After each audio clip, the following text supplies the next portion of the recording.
So a couple last things, and then we're going to move into the topic of the day. And I think it's an important topic about how we shape our lives in our own homes and together as we go forward into this new era, which we have no doubtedly dove into.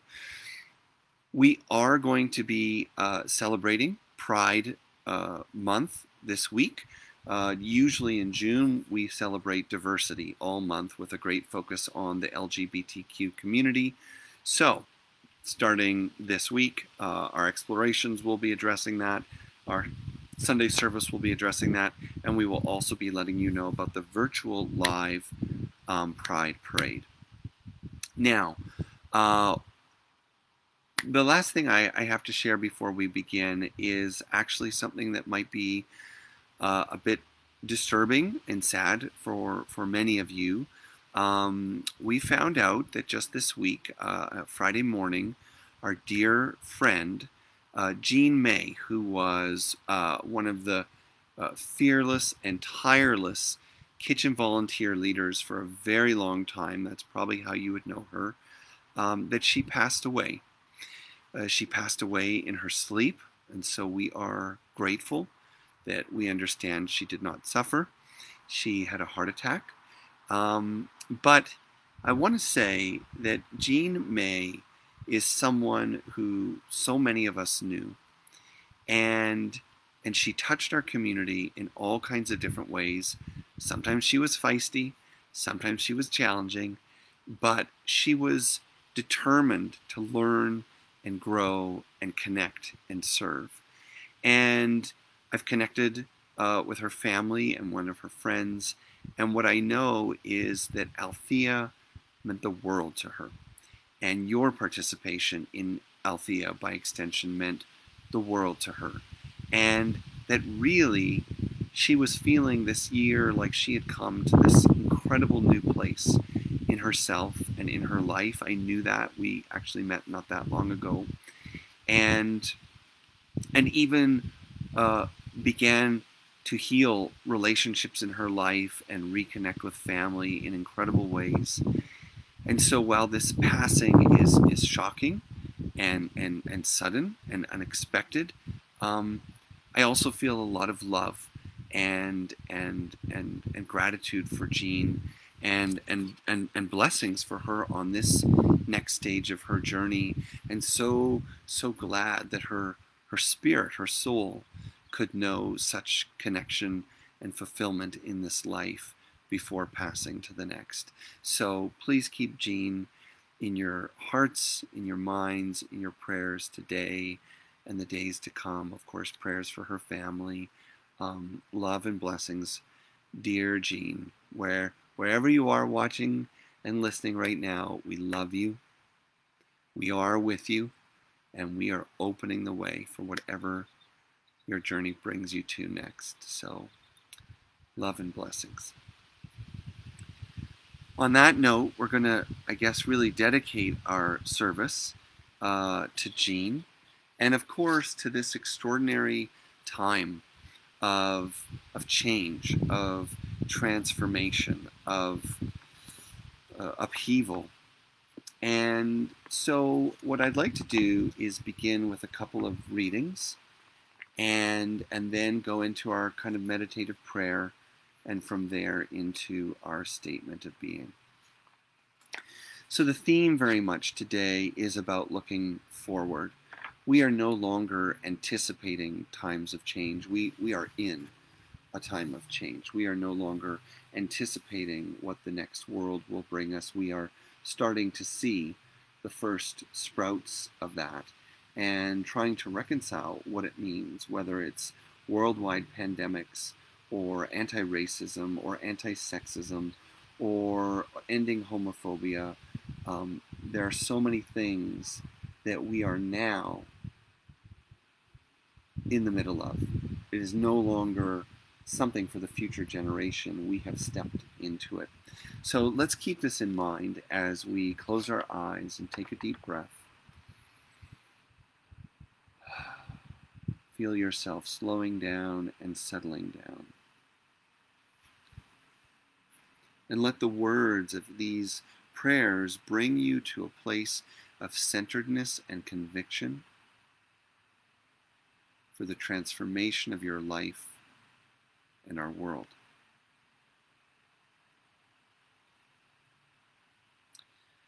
Donna and Markova, an editor for Utah Magazine, wrote this blessing.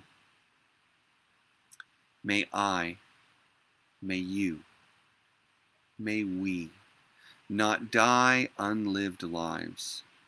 May none of us live in fear of falling or catching fire. May we choose to inhabit our days, to allow our living to open us and make us less afraid, more accessible, to loosen our hearts until they become wings, torches, promises. May each of us choose to risk our significance, to live so that which comes to us as a seed goes to the next as a blossom, and that which comes to us as a blossom goes to the next as a fruit. Again, staying with your eyes closed, breathing deeply, connecting with the essence of this call forward to be, know, feel, share something new in the days to come.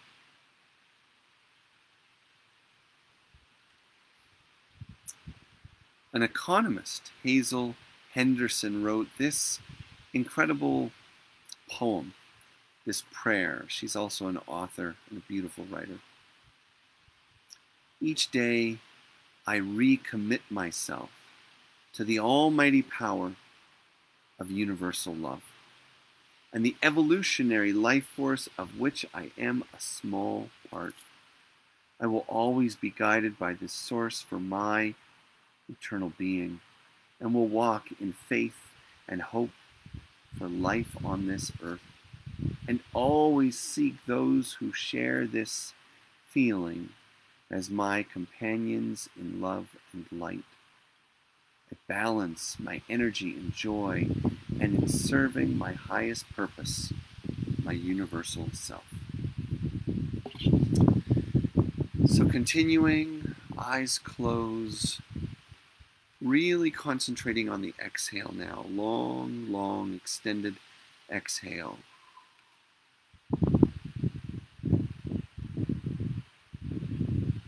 Soft, gentle inhale. Feel the breath travel down into your belly. And if you're like me, it helps put one hand on your heart, one hand on your belly. Almost signifying the heart as the center of our human existence. And the belly, this acknowledgement of the intuitive center, the gut, the center of our soul.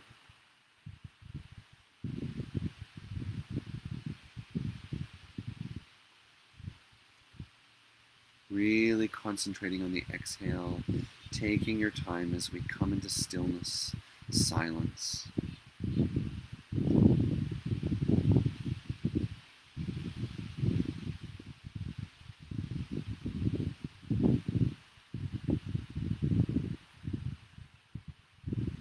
Imagining that your breath is the breath of life.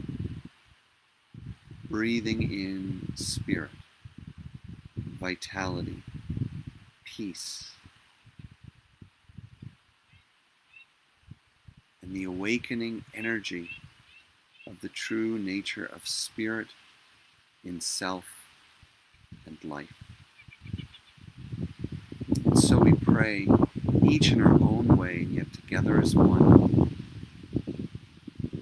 to the one that is all, our source, our substance, divine, light and dark of all that is.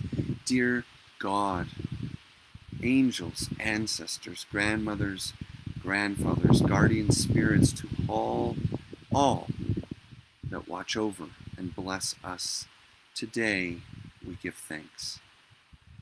We give thanks for another day of life. We give thanks for another chance to love and learn and let go.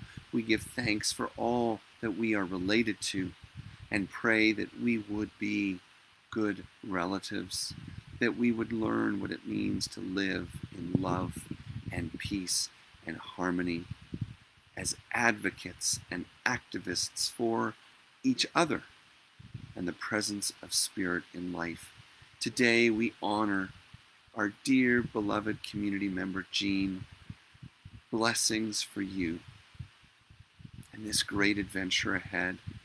Gratitude for you and all the lessons you brought to us in all the different forms. May we not have missed a single one. And gratitude for your friendship, your humor, your fire, our love.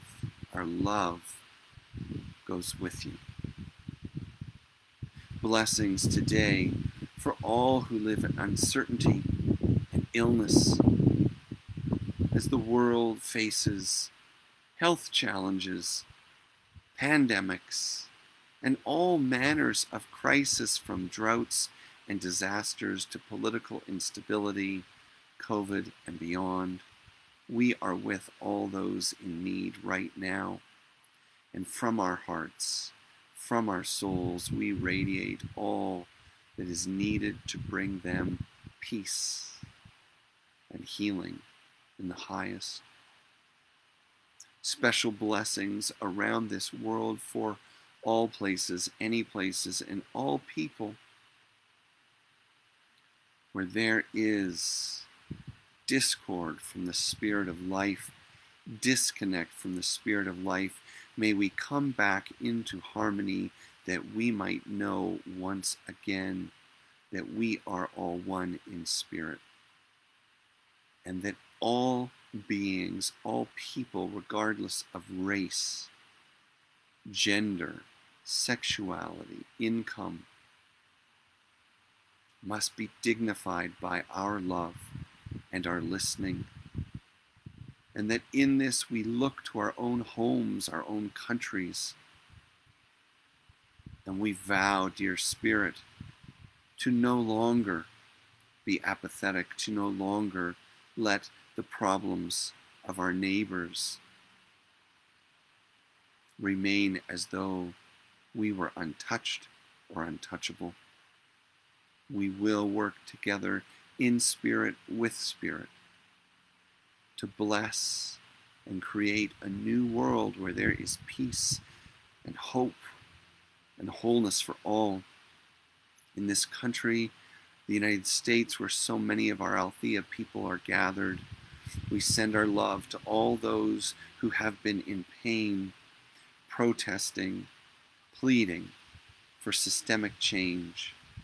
We are with you, we are one, and we will learn to live a new way so that all people know equality, dignity, and human wholeness.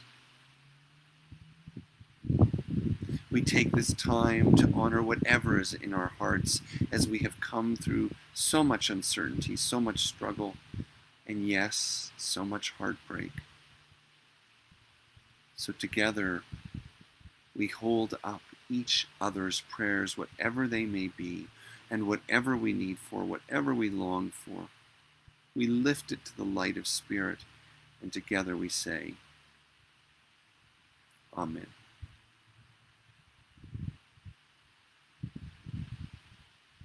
From this place, it is quite natural that we would move into our statement of being.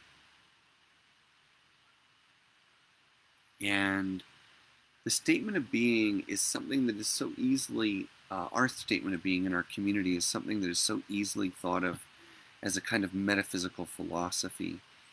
But you have to understand that every time we say it as an affirmation of truth, not a wish for how things are, a conviction of how things are, a confidence in how things are. And when we affirm our statement of being, that all things are one in spirit, it means that we know that no matter what we face, all things carry the power and the potential to heal and change. All things have the power to awaken in love and wisdom because of their place in spirit, no matter how broken, no matter how disenfranchised, no matter how unfair the conditions may seem. We are one in spirit, and so hope is ever present. If you remember, or if you wish to read, I'm sure it's up on our feed there, we can share in our statement of being together. God is all, both invisible and visible. One presence, one mind, one power is all. And this one that is all is perfect life, perfect love, and perfect substance. We are individualized expressions of God and are ever one with this perfect life, perfect love, and perfect substance.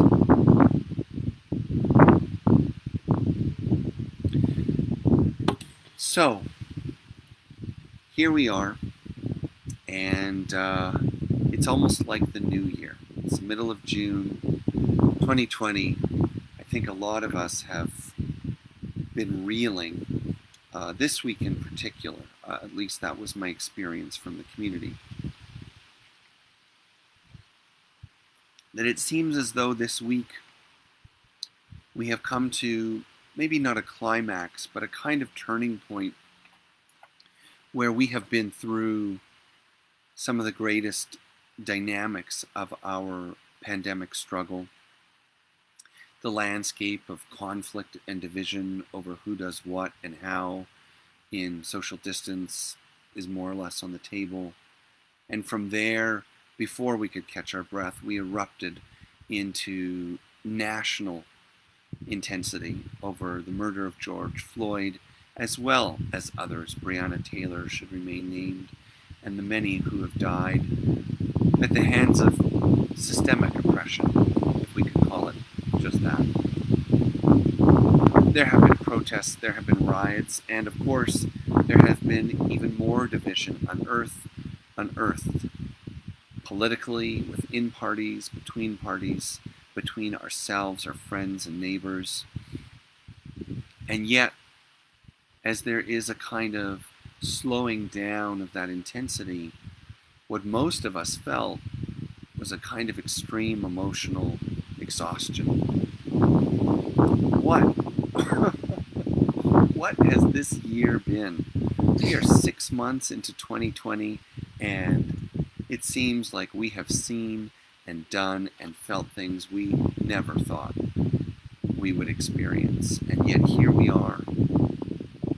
And in the worst moments, it has felt as despairing and hopeless as it can. We have seen some of the darkness of humanity and its unkindness and uncaring to each other in ways that have been shocking and sad and disturbing. But we have also seen dignity. We have seen uniting. We have seen advocacy and collaboration. We have seen community building, and we have seen that the world is hungry for a new way of being, no matter how much some may hold on to the old way. And so here we are on this journey, not a future state, a present condition. The world that you have talked about for, in some cases, decades, is here right now. So how do we live this fully? How do we become an implicit part of the solution? How do we become an implicit part of the change, and in a way that not only creates healing for society and our planet, but also for ourselves? So we're going to dive right into this. No stories today because there's a lot to cover, and to me, you know, many of these things, or virtually all of the things we're going to talk about, are things that I've been talking about for years in our community. But I have to say, it has always been with this moment in mind. When we speak each week, when we gather each week, when we meet in each gathering, when we talk about our unity, when we talk about our hope, when we talk about needing each other and connecting through our woundedness, through our souls, it has never been a platitude. It has never been a philosophy. It has always been, quite literally, a discussion of the path ahead for the common good of all, and quite possibly the only way we are going to make it through. So there are 6 things that we're going to talk about, and I'm going to emphasize some of them more than others because I think some are a little more obvious and I think some definitely need a little more time and attention. So 6 things. I feel like I'm talking to my daughter here. 6 things that you really want to make like daily commitments. A new way of being, a new toolkit, if you will, new practices, new virtues for transforming self and society. The first is about our relationship to time.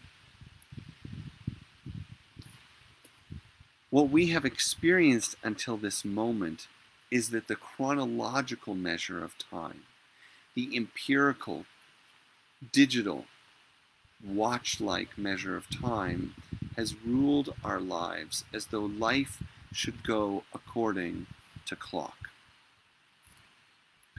But the reality is that that's not how nature works. That's not how spirit works. These little cucumber seeds were planted just a little more than 2 weeks ago. And here they have gone from tiny little seeds to extraordinary sprouts, and not by clock, right? We have actual life coming forward here that is going to give life through food and nourishment, and they follow no clock. They read no instructions. Nature unfolds by timing. Timing is something that comes from within. It is the feeling, knowingness that conditions are ripe and ready, and the implicit knowledge that things take time. In particular, as we look at the movement towards human rights in our country, in the United States, human equality for Black Americans, for women, for the LGBT community, and so on. Time and timing must be factors we all hold close to our hearts. For this conversation has started. Organizations and leaders have not only declared their support, but have invested millions and millions and millions of dollars in the coming years to put energy towards this. But it's going to take time. It's going to take persistence. It's going to take all 6 principles we're going to discuss. And we have to know that in advance, because we're not going to see the end of this in a year. We're not going to see the end of this in 2 years. To undo 400 years of racial injustice rooted in centuries of slavery, it's not going to happen quickly. But it has begun, and we must be prepared to take our time. And the same is true for any change you want in your life: healing a relationship, healing self, growing, transforming physically, mending emotionally. Time and timing are the allies we must seek. Timing is what we must teach. The second principle actually comes out of the first as we look at the things we want to change in our lives and in our world, and listening. Listening versus telling. The virtue of listening must be celebrated. And we've heard this more and more in the recent months, but as we seek change, we must be careful not to jump too quickly to some solutions, not to jump too quickly to what we know or have known, but to know that true healing begins with listening of all kinds. Listening between races, listening between professions, listening between family members. And this is a special kind of listening. This is a deep listening that is about honoring those we listen to. If someone needs to continue to take strict quarantine protocols, we listen to that. We honor that. It's not our place to judge them or criticize them or label them. And if someone chooses to take no restrictions, that's their choice. We don't need to agree. We don't need to go along with it, but we don't need to make them wrong or bad or other. Listening is about recognizing that every human has their own distinct story living within that shapes and affects what they do and what they choose. So timing is our first principle. Deep listening is our second. And you could even ask yourself right now, is there any struggle I have in my life? And how could a deeper listening help? To friends, to family, or even to self. The beautiful thing about deep listening is that it invites so many other things that we need, like stillness, like patience, like connection and willingness. Deep listening is one of our keys. From there, we move into something we've also talked a lot about, which is to move into the era of we consciousness instead of me consciousness. Now, interestingly, listening as a principle and practice is one of the fundamental ways we build a we out of the me. You see, when we think in terms of a me consciousness, our comfort is always the reference point for decisions and choices, even when we look at racism, anti-racism, homophobia. We're filtering that first through, do I agree? Do I like it?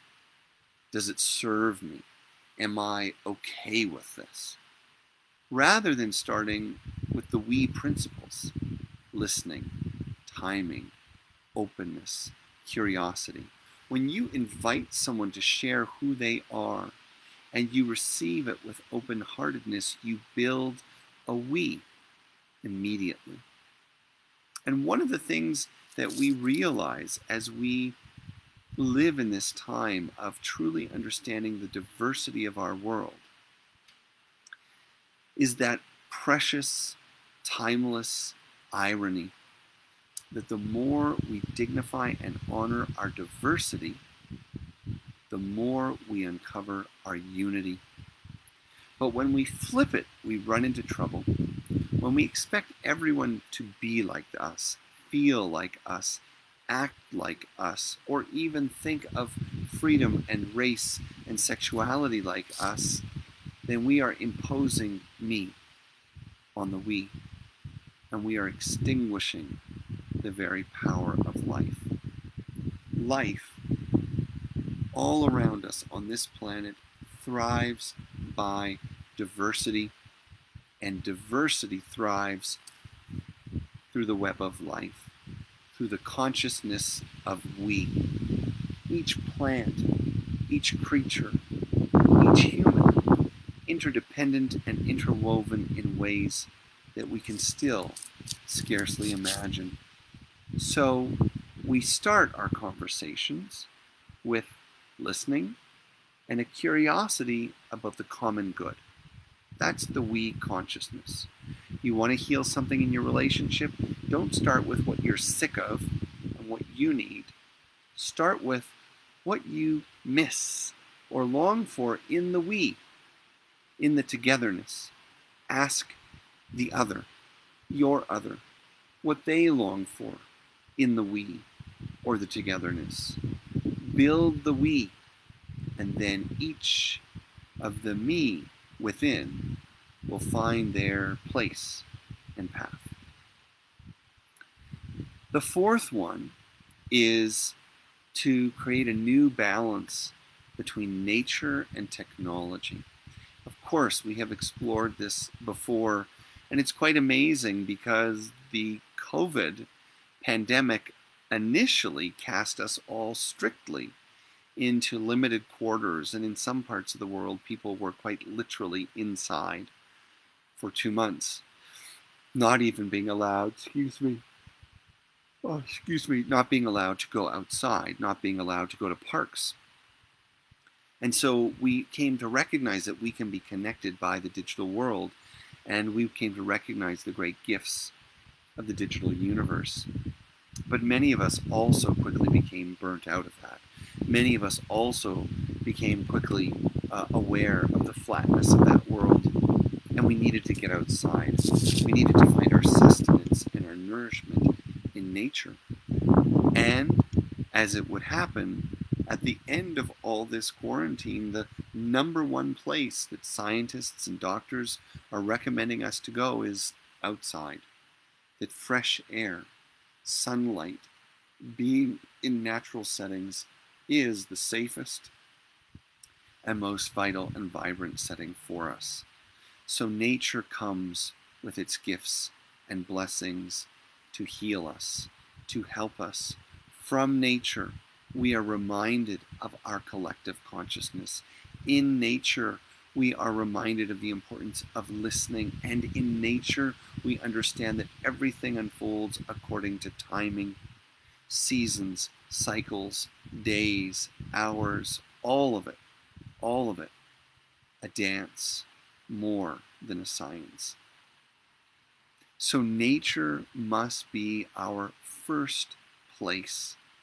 And that is our reference point for all the activism we must step into, for all the self-care that we will need along the way, and for all the guidance, the creativity, the innovation that will help us make this world anew. The next thing that follows, which again really kind of comes out of the first, is the idea of spiritual practice. And spiritual practice means we have to be intentional on a daily basis. Yes, daily, weekly, monthly, seasonally. We have plans, we have preparations, we have goals, we have communities, and we have commitments. The infinite energy of the self thrives in the conscious containment of meaning and intent. The infinite energy and potential of the self thrives in the conscious containment of meaning and intent. When anything goes and everything goes, then energy is chaotic. But when we have focus, when we return to purpose, when we return to center and the vast perspective of spirit, then we have the containment that allows the infinite soul to blossom.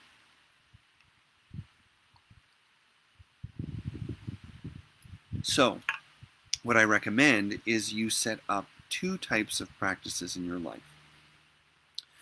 And these are very specific to the times we are in and to the times coming ahead. The first is the practice of mindful presence. It's not old. You've all heard about it thousands of times, but the idea of being in the moment, living in the moment, staying very present is essential to all the things we've discussed. Being in the moment is the only way to drink the nectar of nature. Being in the moment is the only way to feel the power of we over me. Me is caught up in the future and the past. We are here together. Presence is essential in the practice of listening, deep listening, and of course to be aware of timing, the power of time, and the need for timing is implicitly understood as we come into the present. So present moment awareness is something we must cultivate not when it feels right, not when we're stressed, but all the time. The practice of presence, being in the moment with the awareness of the sacredness of the moment, the openness to observe all that is unfolding, is absolutely essential to the way forward. But more than that, we also have to have a second practice, and that is a kind of grounding practice, a centering practice, so that every single day we remember to come back to the one that we come from, the one that we are in common. We must find our place in spirit every single day. When we return to that vast, vast perspective, it gives us the freedom to let go, to be curious, to embrace the self and society as it is, so that we can listen and learn what it could be and what our role in that unfolding story can be. Practice is the fifth of these principles, and it's presence, a moment-to-moment cultivation of mindful presence, and the second is centering, to find a practice that brings you back to your spirit, your center, the vastness of life every single day.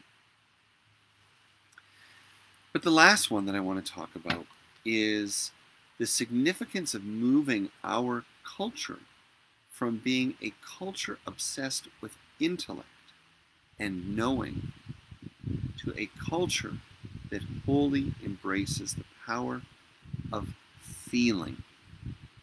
Feeling over knowing. If you think about the changes that we're seeing in the world today, it's not because of knowledge. In this country where I am now, in the United States, we've known about policed violence against African Americans for, 400 years. We've known that it's been a crisis for decades. We have known about the oppression of Native American people, of women in all manners of society, and certainly the LGBT community. Knowing it is one thing.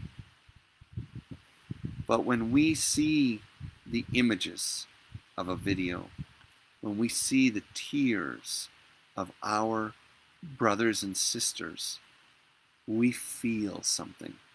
Something that doesn't need explanation, that doesn't need statistics, and then we move. People, millions of people took to the streets in peaceful protest. Millions took to the streets in peaceful protests, not because of facts, but because of feelings. We must become a more feeling society, unafraid to talk about our fear, our shame, our hope, our woundedness. We are going to have to become more comfortable with the language of feeling and teach it to our children. How would it be if we were in a school where there were not only grades for what you know, but for your capacity to feel? A grade for altruism, a grade for kindness, a grade for self-knowing or mindfulness. These are extraordinary and for some strange ideas, but most of us have grown up in a world where the intellect, what we know, is continuously celebrated over what we feel. Even when we meet and have spiritual discussion groups, so many of us fall into the unconscious impulse to share what we know rather than receive who other people are, to share what we think rather than to truly be vulnerable and express what we feel. We must practice celebrating our feelings, the felt sense, not only the difficult emotions that cloud our vision and impede our path, but more so, understanding that as we come into a more feeling universe, a more feeling experience of self, we are only a step away from our intuition, from our sense of spirit, and the way life communicates through us. At the heart of our new world, we must become a heart-centered species. A species that understands all the human principles and embraces them equally.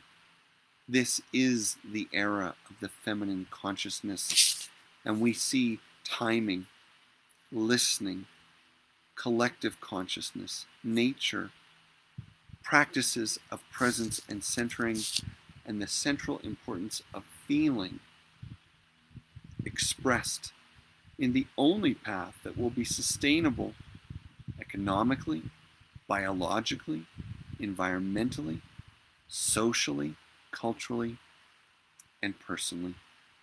Each one of these 6 virtues, 6 tools, is a way forward for your most intimate challenges and problems, and for our greatest, most collective burdens and barriers. To embrace the power of timing, to commit to deep listening, to understand the centrality of nature in well-being, to emphasize and embrace the we consciousness over the me consciousness, whatever it may be about, to claim a practice daily to be mindfully present and return to our center, and finally to hold it all in a way of being that celebrates feeling over force or fact, that we honor the feeling experience of each and every human so that we might better understand their story, that we might better understand our relationships, who and what we are, and how we will move this world together so there is a harmonious, sustainable future for all. Well, I think we did it. It's about time we come to a close. And I know in some ways, I don't know, in some ways it seems like the time flies by and maybe so little has been done. And yet, in many ways, these 6 principles could fill a lifetime of work, endless hours of study and workshop and focus and concentration. I pray, I ask that you will entertain these ideas in your life, that you will share them with each other and for yourself. So we're going to be coming to a close in a moment. I want to remind you of some of the things going on, and then we have a beautiful couple of poems to read as we close. So first of all, don't forget, we have June 25th, the Zoom class with Taraz Martinez, $15. Registration details to come. Tuesday at 12:30, I will be teaching my shamanism. It's called Earth Medicine, Mysticism and Shamanism for Healing Self and Society. It's sort of a deeper, I guess, more intricate look at how we can take tools from the world of mysticism and shamanism for what we are facing in the world today. Wednesday at 7 p.m., we have Healing Meditation with Suzanne Hunt. Thursday, the Zoom-only Explorations class at 11. I'll be doing that live with people. Don't forget the Healing Meditations course, month-long, starts June 24th. That's $99, and there's 5 seats left. Your donations are keeping us strong. We are so grateful that so many of you have made donations during our services, at the end of our services, and throughout the week. To be more generous than you have ever been, as some of you have been, has made all the difference in the world. We still have staff. We still have a beautiful building. It is being maintained and cleaned, and we are preparing for a stronger future than ever. So please, please know that whatever you give, it matters, whether it's big or small. And for those of you that have been able to give a little extra, to be more generous, it has meant the world to us, and we are humbled by your generosity in a time of great uncertainty. We fully understand that that can't be easy for anyone. Also, please remember that we will be celebrating diversity and gay pride throughout this week. We will also be giving you details about Thursday's class and Sunday's gathering, which will be very much about LGBT themes and diversity topics that make a difference for all of us. And as we come to a close, I invite you to remember our dear friend Jean. Many of you knew her as Jean May, who passed very unexpectedly on Friday. Blessings for her family, and for the unfolding of her heart and soul. I truly, truly, truly feel in my heart that she is free, that she is fulfilled, and that she knows that in her final years she did all she could to awaken to a better way of being, and I do believe is blessed in this moment, however and wherever she is. So we love you, Jean, and we'll remember you today and as we close our time together.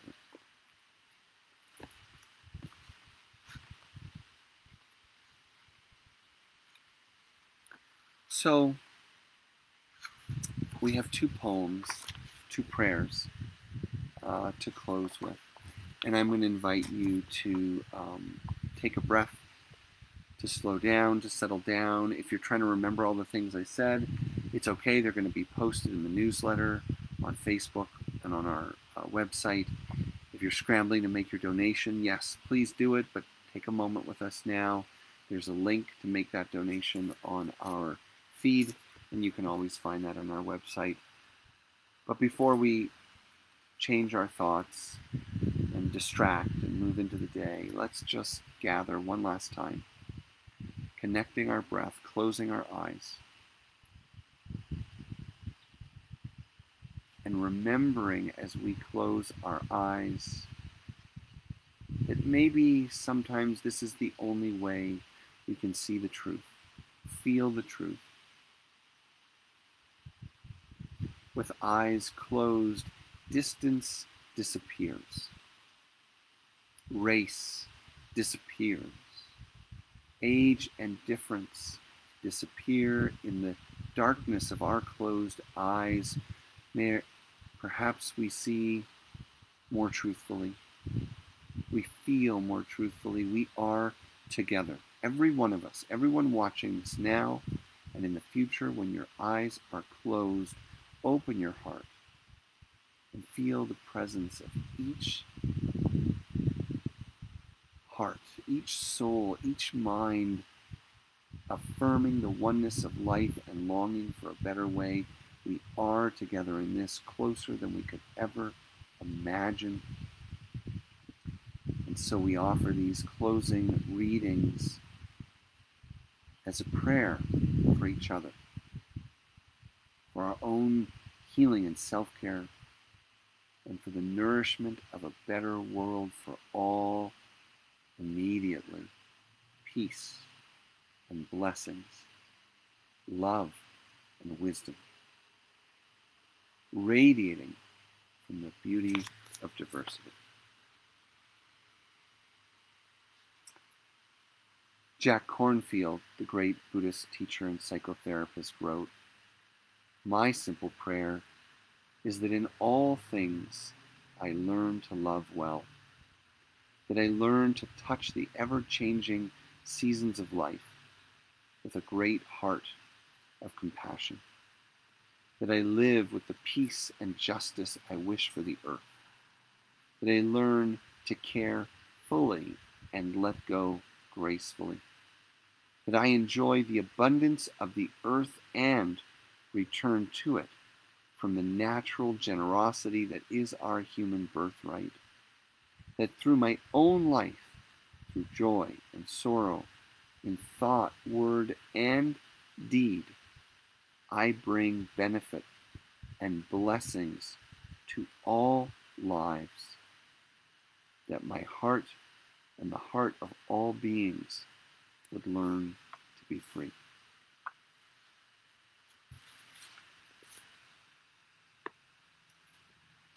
And Mayred Maguire, a recipient of the Nobel Peace Prize from Ireland, leaves us with this beautiful, simple poem, prayer, like a wellspring to draw from as we engage in the deep work of listening, learning, letting go, and transforming this world together.